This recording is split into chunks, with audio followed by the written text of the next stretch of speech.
राधे राधे भक्तों। कल हमने 7वां अध्याय अध्ययन किया था। आज हम 8वां अध्याय अध्ययन करेंगे। बोलिए विष्णु भगवान की जय, लक्ष्मी माता जी की जय। 8वां अध्याय। नारद जी कहने लगे कि हे राजा पृथु, जलंधर ने हमारा बड़ा आदर सत्कार किया है, भक्ति भाव से पूजन करने लगा है कि हे महाराज, आपका कैसे आना हुआ और मेरे लिए क्या आज्ञा है। हमने कहा कि दैत्यराज, मैं कैलाश पर्वत पर गया था। वहाँ पार्वती सहित अद्भुत शिव और उनका वैभव देखा तो मैं चकित हो गया। क्या ऐसा वैभव और किसी का हो सकता है? ऐसा विचार कर तीनों लोगों का भ्रमण करता हुआ मैं आपके पास आया हूँ। जहाँ आकर तुम्हारी समृद्धि भी देखी है, तुम्हारे और शिव के वैभव में कोई अंतर नहीं है, किंतु तुम्हारा वैभव स्त्री रहित है। भस्म लेपन करने वाले राग रहित कामदेव के शत्रु शिव के पास स्त्री रत्न जैसी पार्वती है। वैसे यद्यपि तुम्हारे पास अनेक सुंदरियां हैं, परंतु उसमें कांतिमान पार्वती के समान कोई भी स्त्री नहीं है। अंतः तुम्हारा ये वैभव स्त्री रहित देखकर यही निश्चित हुआ कि शिव के समान वैभवशाली इस समय त्रिलोक में कोई नहीं है, क्योंकि उनके पास पार्वती जैसी ऐसी स्त्री है जिसको देखकर ब्रह्मा जी ने अनेक अप्सराएं रची, परंतु एक भी पार्वती जी की समता को नहीं पहुंच सके। नारद जी कहने लगे कि हे राजन पृथु, हम तो इतना कहकर वहां से चले आए, परंतु जलंधर ने पार्वती जी की इतनी सुंदरता सुनकर काम जेवर से पीड़ित हो राहु को बुलाकर शिव के पास भेजा। राहु उस समय चंद्र के समान उज्ज्वल कैलाश को काला करता हुआ द्वारपाल नंदी द्वारा रोके जाने पर शिव के सामने उपस्थित किए जाने पर उसने बोला कि हे शिव, तीनों लोकों के नाथ और सब रत्नों के स्वामी जलंधर की आज्ञा सुनो। शमशानवासी और नलमुंडों की माला धारण किए हुए जटाजूटधारी तुम्हारे जैसे अवधूत के पास पार्वती जैसी सुंदर स्त्री शोभा नहीं देती। मैं तीनों लोकों का नाथ, सब रत्नों का स्वामी हूँ, क्योंकि पार्वती भी स्त्री रत्न है, अतः ये हमारे साथ ही शोभा दे सकती है। तेरे जैसे भस्म धारण करने वाले योगी के पास नहीं रह सकती। नारद जी कहने लगे कि हे राजा पृथु, राहु के इतना कहते ही श्री शिव जी ने अपनी भ्रकुटी भौं में से एक अति भयंकर पुरुष को उत्पन्न किया, जिसका सिंह के समान मुख, जलती हुई अग्नि के समान लाल लाल आंखें, शरीर पर खड़े हुए बड़े बड़े बाल थे। उत्पन्न होते ही जब वे राहु को खाने के लिए आगे बढ़ा तो राहु भयभीत हो गए।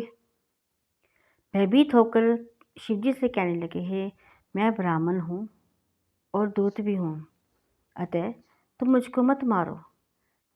ऐसा कहने के लिए शिव ने राहु को पकड़कर काश में फेंक दिया।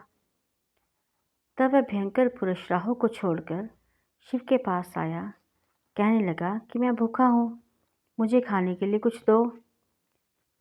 तब शिव जी ने कहा कि तुम अपने हाथ पैरों को खाओ।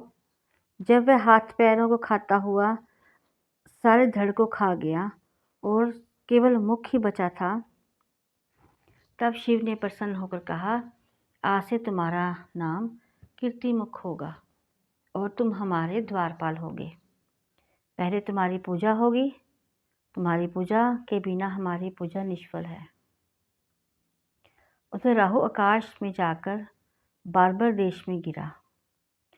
राहु की ऐसी दशा सुनकर जलंधर को बड़ा क्रोध आया और वह दैत्यों को 1 करोड़ सेना देकर अपनी पुरी से बाहर निकाला। बाहर निकलते ही सामने का आंख वाले शुक्राचार्य और अंगहीन राहु मिले। इसके अतिरिक्त और भी अनेक अपशगुन हुए, परंतु वह रुका नहीं। जब दैत्य सेना सारे आकाश में छा गई, सब देवताओं ने जलंधर की कैलाश पर चढ़ाई देखी तो छिपकर शिवजी महाराज को खबर दी कि शिवजी। उसी समय विष्णु भगवान को स्मरण किया। स्मरण करते हुए भगवान कहा, आकर उपस्थित हो जाइए। तब शिव जी ने कहा कि भगवान, अपने देवताओं को पीड़ा देने वाले हम दैत्य को मारा क्यों नहीं? इतना ही नहीं, आप वहाँ जाकर उसके घर में स्वयं विराजमान क्यों हो गए? तब विष्णु कहने लगे कि ये आपके अंश से उत्पन्न हुआ है, लक्ष्मी जी का भाई है, इसी कारण मैंने इसको नहीं मारा, ये आपके हाथ से ही मरेगा। तब शिव जी बोले, ये तेजस्वी दैत्य, हमसे ऐसा नहीं मारा जाएगा, आप सब इसको मारने के लिए अपना अपना तेज दीजिए। तब विष्णु के पास शिव जी ने सब तेज इकट्ठा करके ज्वालामाली सुदर्शन चक्र बनाया और एक वज्र बनाकर जलंधर से युद्ध करने को तैयार हुए। शिव जी के भूतगणों की सेना में समस्त देवगण भी आकर जलंधर दैत्य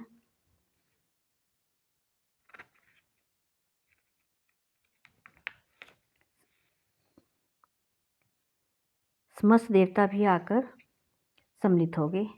उधर कैलाश के निकट जलंधर अपनी सेना लेकर पहुंचा।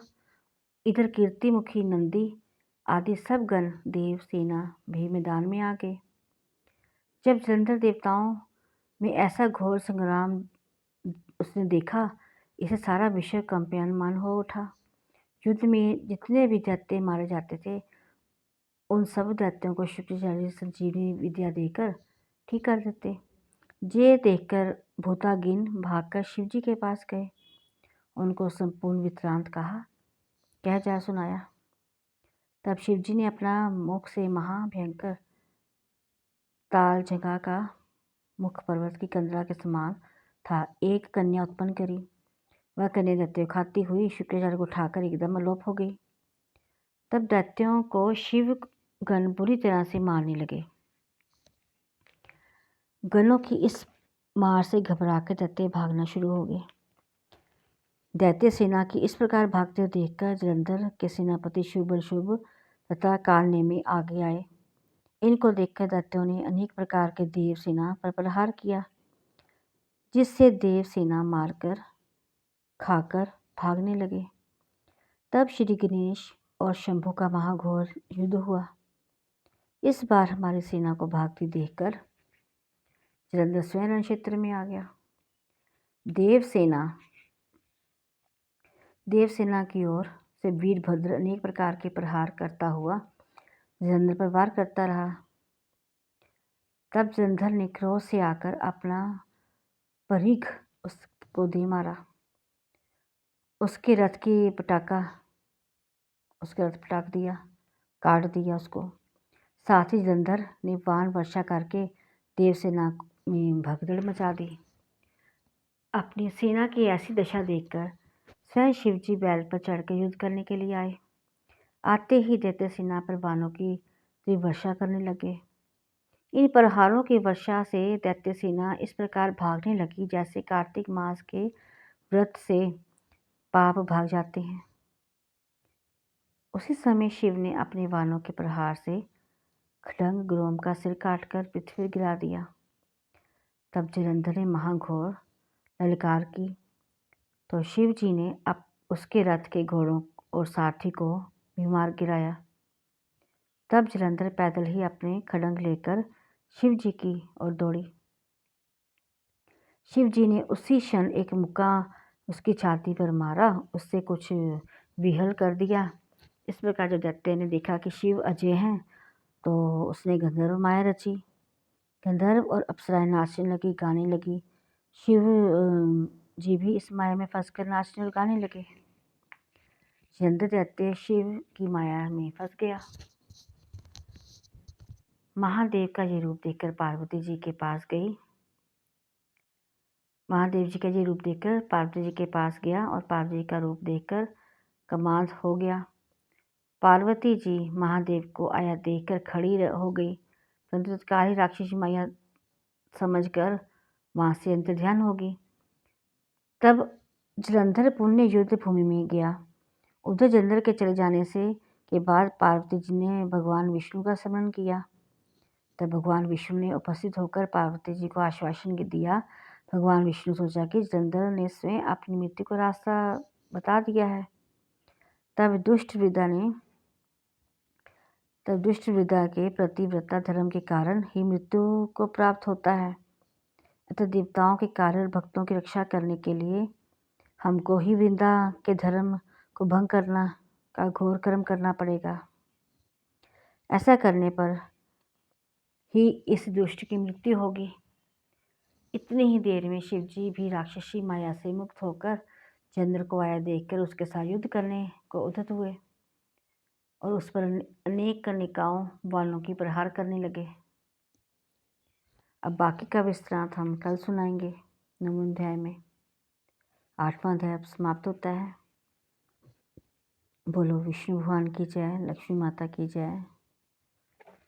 बोलो राधे राधे भक्तों।